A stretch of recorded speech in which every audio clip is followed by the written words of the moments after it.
Hello les guys, j'espère que vous allez bien. On se retrouve dans un nouvel épisode de Transforme tes relations, le podcast qui t'apprend à gérer tes relations humaines, mais également à t'épanouir dans celles-ci. Les épisodes sont publiés tous les mercredis et dimanches à 21h, alors ajoute le podcast à ta bibliothèque pour ne manquer aucun épisode. Aujourd'hui, je m'adresse aux personnes introverties et réservées. Comment se démarquer face à des collègues extravertis qui racontent leur vie, qui ont un bon relationnel, prennent des initiatives et s'entendent bien avec les supérieurs. Récemment, j'ai vu une vidéo d'une jeune femme qui disait que le monde du travail était façonné pour les extravertis. Je ne suis pas vraiment d'accord avec cette affirmation. Je pense que les relations sociales sont pour les extravertis, c'est beaucoup plus facile. Donc si le monde du travail est fait de relations humaines, forcément pour les extravertis c'est plus facile. Mais c'est pas parce que c'est plus facile pour les extravertis qu'il est impossible pour les personnes introverties réservées de se démarquer. Et justement dans cet épisode, on voit 5 stratégies pour que ce soit le cas. Donc si tu es une personne introvertie, réservée, tu cherches à te démarquer en présence de collègues extravertis, l'épisode est pour toi. Prends de quoi noter et installe-toi dans un lieu calme. Une fois que c'est fait, on peut commencer. Les points préliminaires avant d'entrer dans le vif du sujet. Premier point, les appels téléphoniques sont ouverts. Donc si vous voulez qu'on discute plus précisément de votre situation en profondeur, que je vous apporte des pistes de solutions, n'hésitez pas à réserver un appel. Vous avez le lien en description. Deuxième point, la newsletter. N'hésitez pas à vous abonner, le prochain article qui sera envoyé concernera le respect. Comment se faire respecter au travail, mais également dans ses relations. Quelles sont les pensées à laisser, quelles sont les nouvelles habitudes à intégrer, quel est le moyen soft, quel est le moyen hard. Donc si ça vous intéresse, n'hésitez pas à vous abonner à la newsletter, vous avez le lien en description également. Une fois que c'est dit, on peut entrer dans le vif du sujet. La première stratégie pour se démarquer quand on est une personne introvertie face à des collègues extravertis, c'est de laisser la pensée selon laquelle on ne peut pas être sociable. Alors j'aimerais vraiment insister sur ce point. Ce n'est pas parce que tu es une personne introvertie que tu ne peux pas faire preuve de sociabilité ponctuellement. La différence entre un introverti et un extraverti, c'est que la préférence de l'introverti, c'est d'être seul dans ses pensées, être seul. Mais ce n'est pas parce que tu as une préférence que tu ne peux pas sortir de cette préférence ponctuellement. Je rappelle que le monde du travail, c'est du relationnel, mais pas que. Beaucoup, vous travaillez en bureau, par exemple. Donc, quand vous êtes face à votre ordinateur, on ne vous demande pas d'être une personne sociable. Vous comprenez bien que le social, être sociable, c'est quelque chose de ponctuel. Donc, cette pensée selon laquelle tu ne peux pas être une personne sociable, ponctuellement, il faut la laisser de côté. Bien sûr, il te faut des moments de récupération, il te faut des moments seuls pour pouvoir tenir sur la durée, mais tu peux ponctuellement, je répète, faire preuve de sociabilité.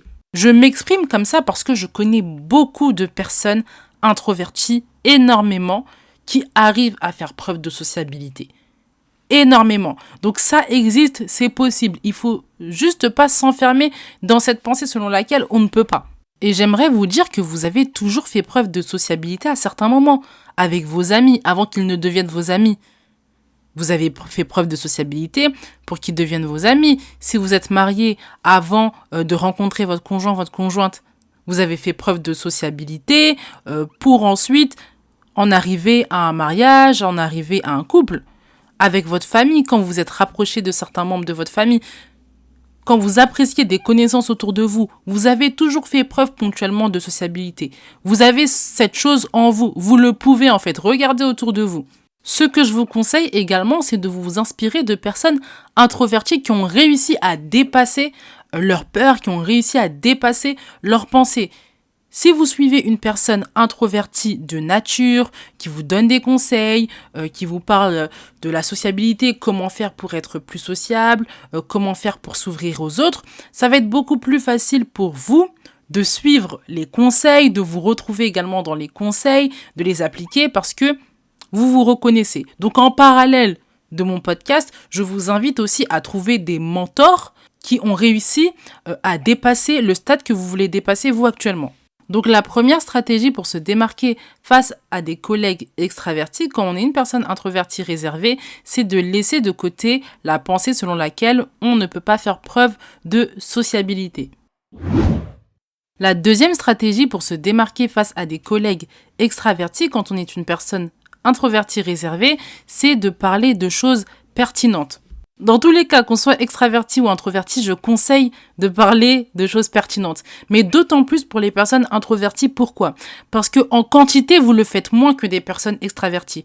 En quantité, vous ne pouvez pas concurrencer avec les personnes extraverties parce que pour elles, c'est une nature.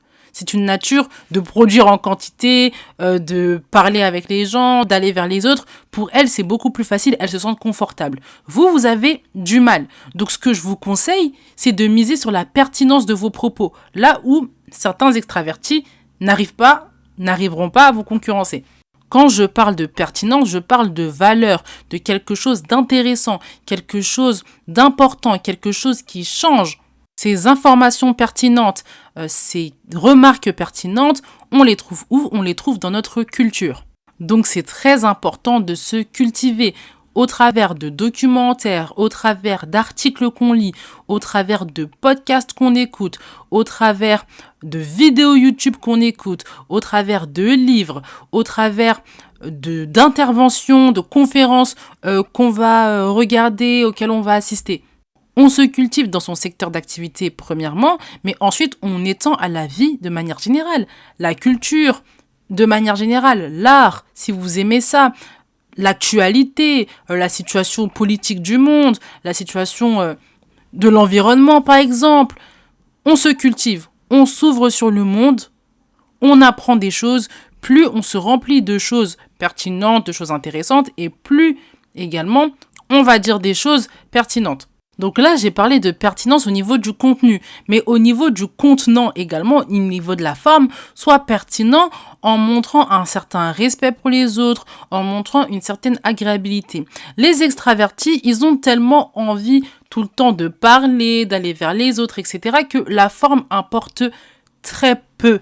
Ou du moins, ils y font moins attention. Donc toi, tu peux vraiment te différencier en étant une personne très polie, en respectant les gens, en ne coupant pas la parole, en écoutant, en demandant à l'autre aussi son avis. Donc vraiment, au niveau de la forme, mise aussi sur ça, mise sur la forme, parce que c'est ce qui va te distinguer par rapport à un extraverti qui se dit, bon, moi j'ai le contenu, moi je sais comment faire les choses, du coup, au niveau de la forme, je peux me relâcher un petit peu. Donc c'est très important, la pertinence. Ce que je te conseille, après avoir écouté cet épisode de podcast, c'est d'aller écouter l'épisode de podcast, ce que je fais pour toujours avoir de la conversation. Ça va vraiment t'aider. Je donne énormément de tips pour développer son small talk, être une personne qui rebondit dans les moments de blanc, etc. Donc si ça t'intéresse, je t'invite à aller écouter l'épisode de podcast. Donc la deuxième stratégie pour se démarquer face à des collègues extravertis, c'est de miser sur la pertinence de ces interventions. La troisième stratégie pour se démarquer quand on est une personne introvertie, réservée face à des collègues extravertis, c'est de s'intéresser aux autres. Les personnes extraverties ont tendance à beaucoup plus parler d'elles, à se mettre en avant, à se mettre au premier plan. Donc comment toi tu peux te démarquer, c'est en laissant la parole à l'autre, en t'intéressant sincèrement à l'autre. C'est beaucoup plus agréable de discuter avec une personne qui s'intéresse à nous, qui nous laisse parler, qui nous écoute réellement, que de discuter avec une personne qui ne prend pas le temps de nous écouter, qui n'est là que pour se mettre en avant. Pour t'intéresser aux autres, la première chose que tu peux faire, c'est de t'intéresser à leur vision du travail déjà. Comment ils envisagent leur métier, quelle est leur manière de pratiquer, pourquoi ils ont choisi ce métier, quelles études, de t'intéresser au parcours, de t'intéresser également à leur vision de leur métier actuellement.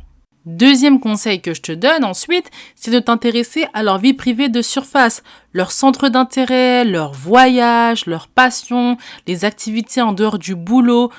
Ces choses-là, ce sont des choses de surface, donc t'entres pas trop dans la profondeur. Et également, on peut vraiment bâtir des bons sujets de conversation avec ça, et même se rendre compte qu'on a des points communs. Et le troisième conseil que je donne, c'est d'écouter. Vraiment écouter, ne pas couper la parole, être présent. poser des questions quand on ne comprend pas, reformuler s'il faut reformuler, vraiment montrer sa présence, être présent.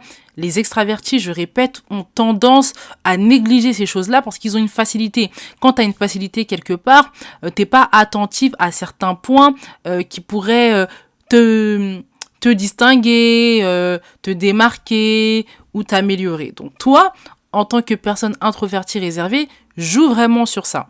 Et la nuance, avant de passer au point suivant que j'aimerais donner, c'est que à nouveau, il s'agit de le faire ponctuellement.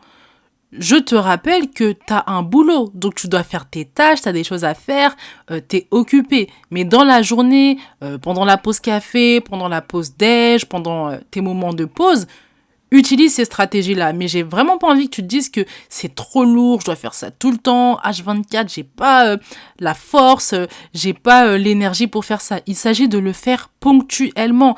Et au début, commence petit à petit, ne le fais pas tout le temps. Tu le fais un jour, le lendemain tu te reposes, tu le fais le jour d'après. Comme ça, tu prends l'habitude et tu y prends goût et ça deviendra naturel. Mais je répète qu'il s'agit de le faire ponctuellement. On est dans le monde du travail, ce ne sont pas tes amis, ce n'est pas ta famille. Donc là, c'est des astuces de relationnel que je donne, c'est important, mais je répète qu'il s'agit de le faire ponctuellement. Donc la troisième stratégie pour te démarquer face à des collègues extravertis quand tu es une personne introvertie réservée, c'est de t'intéresser à tes collègues. Quatrième stratégie pour te démarquer, parle avec les gens individuellement. On a beaucoup plus de contrôle dans une conversation quand on parle avec les gens individuellement plutôt que quand on parle en groupe. Et c'est beaucoup plus difficile pour toi de te démarquer face à des collègues extravertis qui ont l'habitude de parler, qui ont l'habitude de s'imposer, qui ont une voix qui porte, qui n'ont pas peur de prendre des initiatives, etc. en groupe, que quand tu es individuellement avec une personne.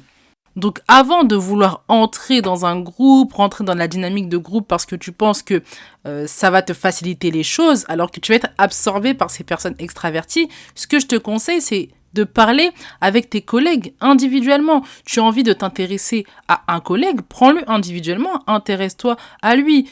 Il y a une information, tu penses qu'il va plus résonner avec une collègue, prends cette collègue et dis-lui. Tu as beaucoup plus de contrôle quand tu es individuellement avec quelqu'un que quand tu es en groupe. Et je vais vraiment insister sur cette dynamique de groupe-là.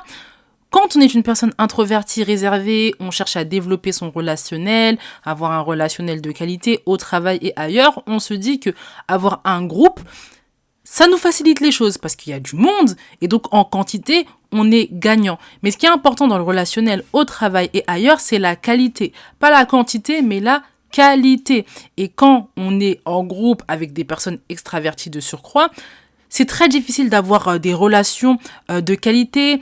C'est cette personne-là extravertie, cette personne leader qui capte toute l'attention, tout est centré autour d'elle. Du coup, en tant que personne introvertie, réservée, c'est beaucoup plus difficile de se faire une place, de développer notre présence. En termes de qualité, on n'est pas top. Aussi, c'est plus appréciable de se faire rejeter par une personne que de se faire rejeter par tout un groupe. C'est très difficile en fait d'accepter que tout un groupe ne t'apprécie pas, que tout un groupe a du mal avec toi. Quand une personne ne t'apprécie pas plus que ça ou elle montre pas plus d'intérêt à l'égard de ta personne, ça pique, ça fait mal, je dis pas que c'est agréable, mais c'est toujours plus vivable que si un groupe entier te refuse, te repousse. Et enfin, l'humain est beaucoup plus vrai, beaucoup plus vulnérable quand il est seul à seul avec une personne. Quand on est en groupe, on se fond dans cette identité de groupe, on se fond dans cette identité de masse et on n'est pas forcément soi tout le temps. Là où quand on est seul à seul, je dis pas qu'on est 100% authentique, qu'on est 100% vrai, mais on a tendance à être beaucoup plus vulnérable, beaucoup plus dans la vérité. Et toi, c'est ce que tu cherches de la qualité. Oui, on est dans le monde du travail, on ne se fait pas des amis, mais on veut quand même de bonnes relations, des relations avec une bonne entente. Et donc c'est très important, la vérité de quelqu'un. Très important que cette personne soit vulnérable, soit disposée à t'écouter, à te donner son attention. Donc la quatrième stratégie pour te démarquer face à des collègues extravertis, c'est de parler avec les gens individuellement. Et enfin, cinquième stratégie pour te démarquer quand tu es une personne introvertie réservée face à des collègues extravertis, c'est être une personne positive. Les personnes extraverties, quand elles vont mal, elles ont tendance aussi à le répandre dans leur environnement, elles ont tendance à tout le temps en parler, elles ont tendance à vraiment répandre l'énergie négative. Si toi, tu es une personne peace, si tu es une personne en paix, si tu es une personne avec de l'énergie positive à revendre, ta présence, elle vaut de l'or. Même dans les moments où ça ne va pas trop bien, même dans les moments où c'est plus compliqué, même au travail, hein, quand ton relationnel n'est pas top, etc., tu gardes cette énergie positive, c'est beaucoup plus facile pour toi d'attirer les gens. Donc, qu'importe ce que tu fais, sois rempli d'optimisme dans les discussions, dans les remarques, dans les critiques, quand ça va un peu moins bien, quand tu travailles moins bien, quand on te fait une remarque, sois une personne remplie d'optimisme, de positivité, d'enthousiasme. Pour ça, dans sa vie personnelle, il faut se sentir bien. Ça, c'est un point important. Donc, prends le temps de méditer, prends le temps de prendre du recul sur ta situation, faire des introspections, de faire les activités que tu aimes, de voir les gens que tu aimes, de prendre part, prendre cause dans des associations, dans des causes qui te tiennent à cœur, de vraiment vivre ta vie comme tu le veux, comme tu le souhaites et d'avoir un maximum d'énergie positive que tu tires de ta vie personnelle. Comme ça, quand tu arrives dans le monde du travail, tu as de bonnes pensées, ton cœur est rempli de choses positives et donc c'est plus facile d'être une personne optimiste, enthousiaste. Également, un point qui peut t'aider, c'est être une personne qui voit les choses d'un bon œil, qui présume la bonne foi. Moi, c'est quelque chose qui m'a beaucoup aidé à être positive, à être beaucoup plus en paix dans le monde du travail. Avant, je surinterprétais tout à la négative, mais maintenant, je me dis, peut-être que cette personne ne fait pas exprès, peut-être que cette personne a cette habitude-là, peut-être que cette personne est sortie le matin avec des problèmes chez elle, peut-être que cette personne ne sait pas faire autrement, et du coup, c'est beaucoup plus facile pour moi d'accepter certains comportements qui m'auraient hérissé les poils à un certain moment, c'est beaucoup plus facile pour moi de naviguer dans des situations qui ne me plaisent pas forcément, c'est beaucoup plus facile d'accepter la critique, d'accepter les remarques, c'est beaucoup plus facile aussi pour moi de me mettre dans des positions d'inconfort quand c'est moi qui fais les remarques, c'est moi qui fais les critiques. Donc, quand tu présumes la bonne foi, c'est beaucoup plus simple de naviguer dans ton relationnel de manière générale.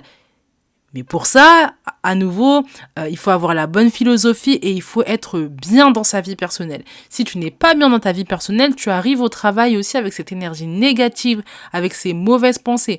Donc sa vie personnelle, elle ne sert pas à rien, elle nourrit vraiment notre vie au travail et c'est important de se nourrir d'énergie positive. Donc la 5e stratégie pour se démarquer face à des collègues extravertis quand on est une personne introvertie réservée, c'est d'être enjoué, d'être une personne positive. L'épisode touche à sa fin, j'espère qu'il t'a plu.